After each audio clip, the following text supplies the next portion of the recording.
పోడూర్ ధామగుండం అడవి,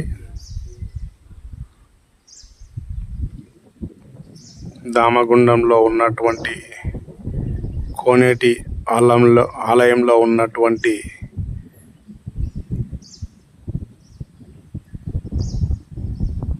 గోపురం పక్కన శ్రీ వీరాంజనేయ స్వామి ఆలయం, ముందల నాగశేషుడు